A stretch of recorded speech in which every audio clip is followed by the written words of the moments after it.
मान लो जे आत्मनिर्भर अभी इतना छोटा उम्र में ही बन गए हन, एकरा अपना पैर पर खड़ा होकर अभी शिक्षा कह रहे हैं, ई तो बहुत खुशी की बात है। लेकिन कहीं न कहीं ये तस्वीर शिक्षा के मौलिक अधिकार के चुनौती दे रहा है। सरकार बेबस है शायद जितना कम उम्र के बच्चा रोजगार करे ल चाह रहे हैं। तो हमने बस यही आग्रह करबे जी बच्चा अभी पढ़े के उम्र से फिर भी रोजगार कर रहे हैं, ये खुशी के बात है।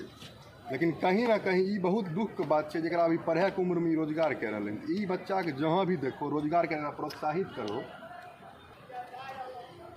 एक सपोर्ट सब लोग जरूर करें। आप थोड़ा सलाम करे छी हम जितना कम उम्र में तो एगो देखा ही ठेला, इतना बड़ा ठेला लेके छोटा सा उम्र में